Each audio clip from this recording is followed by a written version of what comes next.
In this lesson, I'll be showing you how to link up all of the buttons we've just made to other places in the worksheet, other sheets in the workbook, and even creating a button that takes us to an external website, all in a single click.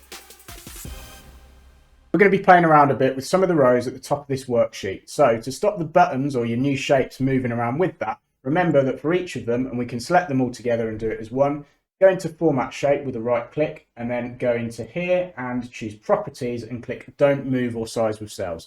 In an earlier lesson, I showed you how we could hide worksheets within Excel. What we can also do is hide columns and rows. So you'll notice that at the top now, our worksheet starts with row 2. That's because I've hidden row 1.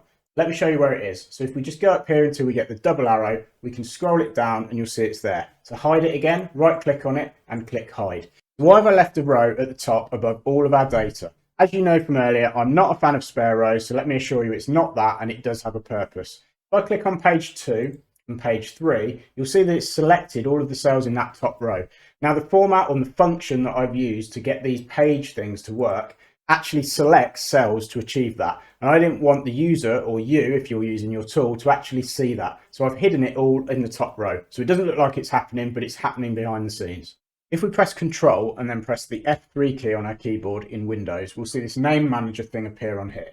See at the top, I've got page 1 and page 3.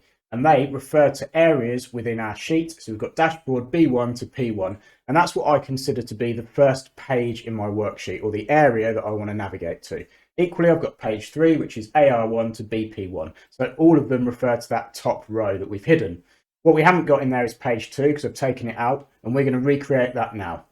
So I've created named ranges to represent the pages or the areas that I want to navigate to with these page buttons that I've made.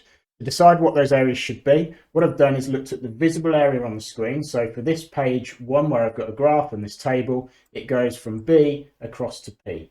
What I've then done is just left one column, so Q, and I've started at R. So what I then do is set it to R, and then I've got R all the way to AP, and I set that as a named range. To do that, I've got it highlighted in the top row that we've left hidden, and then I'm going to go to Formulas and then Define Name. I'm going to call it, in this case, page 2. No spaces because it doesn't allow them on this particular function.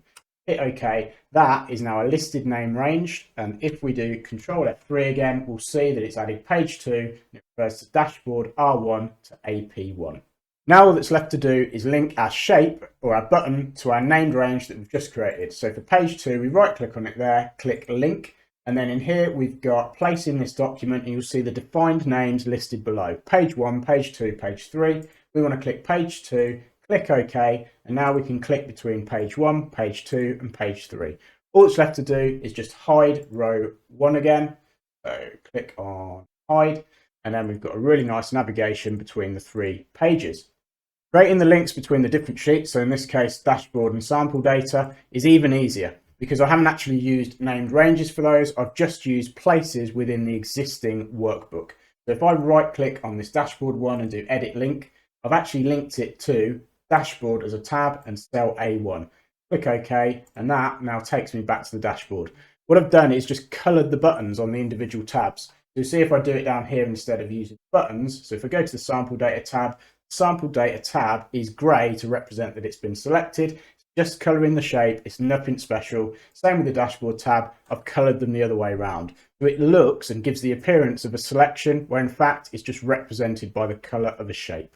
One thing that's always frustrated me with Excel is that many people have a perception that is just numbers and calculations on a boring black and white landscape in tools used only for accounting purposes. Whilst it's great for that stuff, thinking of it in that way alone does Excel a huge disservice. To combat this, I've always gone out of my way to focus on usability and design in my tools, as much as the accuracy of the content, which is obviously the most important factor. Before we do the final navigation element, I'm going to show you one last way of taking the appearance of your workbooks to the next level. When using this technique, I've often been asked what my dashboards are built in, and those people are always shocked when they find out that it's just Excel.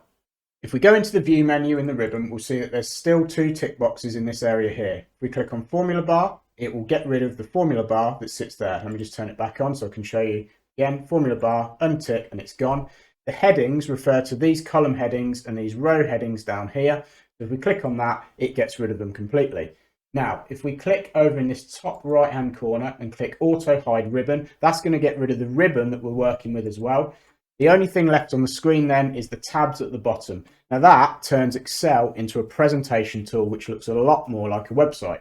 We can still use all the functionality in here, including the slicers and other elements as well. And if we want to get it back, we just go back into here, go show tabs and commands, and then back in the view menu, just click those back on. Before we finish, I'm going to show you one last navigation option, and that is a web link. So to achieve that, we right click on a picture, for example, it could be a shape or any other object, click on link, and I'm just going to paste my website into this address bar here in the existing file or web page section. Click OK, and then if we click away and click back onto the picture, so this could be your corporate logo for your company, for example. When I click on that now, it's going to take me straight to the excelgo.com website. I'll be continuing to make videos for YouTube covering a whole host of Excel topics. So if you enjoyed this course, it'd be great if you could like and subscribe so you get notified when new content is published.